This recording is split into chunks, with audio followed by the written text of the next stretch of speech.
Deux pièces sont entrées en compétition hier soir au Nouveau Monde dans le cadre du festival Frissen. La première représentation, Couple ouvert à deux battants, était aux couleurs locales puisqu'elle nous venait du théâtre de la Cité de Fribourg.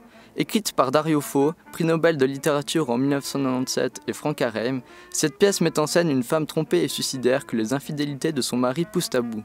Celui-ci tente de la convaincre que le couple ouvert est l'avenir du mariage. Elle finira par céder et tenter l'expérience, faisant le comble de son mari qui enchaîne les conquêtes, persuadé que sa femme a trop d'a priori moral pour se décoter un amant.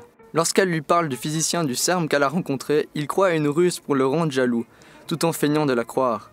Quelle n'est pas sa surprise lorsque son amant sonne à la porte, le poussant à la folie, puis au suicide. Et alors, Bastien, qu'as-tu pensé de cette pièce ? Je crois que cette pièce a le mérite de rompre le tabou en proposant une réflexion sur le couple ouvert avec un ton humoristique. Toutefois, dans ce difficile exercice qu'est de faire rire sur un sujet sérieux, la mission n'est pas toujours accomplie et la continuelle scène de ménage se transforme en drame, nous mettant parfois mal à l'aise devant des scènes dont l'humour ne parvient pas à atténuer suffisamment la violence. Le dialogue avec le public n'est pas non plus très bien amené et nous fait quelque peu sortir de la scène en rendant floue la frontière entre fiction et discours. Malgré ces quelques bémols, les acteurs auront su nous captiver par leur jeu et nous faire passer un agréable moment. À la fin de la pièce, Scott est parti à la rencontre des spectateurs. Voilà ce qu'ils en ont pensé. Franchement, j'ai trouvé très sympa. Je trouvais que les acteurs jouaient très bien. Et puis, j'ai trouvé que c'était drôle.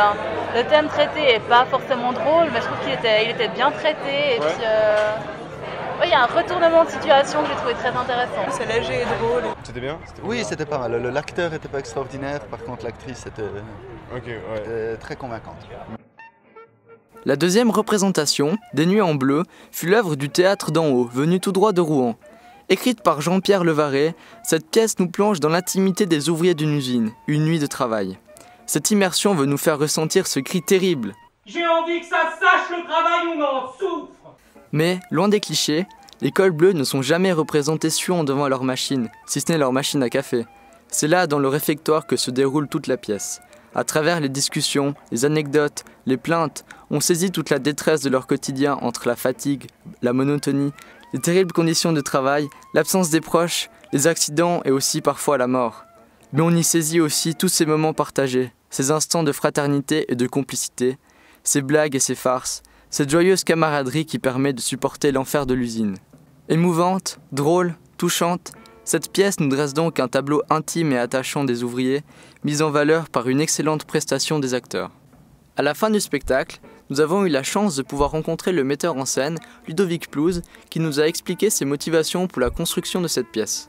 Donc nous, notre but, c'est de défendre des choses qui nous interpellent, qui nous émeuvent, qui veulent nous faire réagir, quelque part. On a le devoir de défendre aussi, c'est bien de faire rire les gens, c'est super, mais on a aussi de défendre, d'alerter les gens sur des situations, de les questionner, de les interpeller. Et ensuite, un des acteurs nous a parlé des liens entre troupe de théâtre et équipe de travail. On est heureux de se retrouver pour répéter, on s'entend tous très bien, il y a une très très bonne ambiance dans la troupe, et ça fait une cohésion. Et ça rappelle un petit peu le lien des ouvriers qui travaillent la nuit, ce même style de relation, de camaraderie. Tu travailles la nuit, c'est un peu bizarre, on galère ensemble et donc on a galéré aussi ensemble.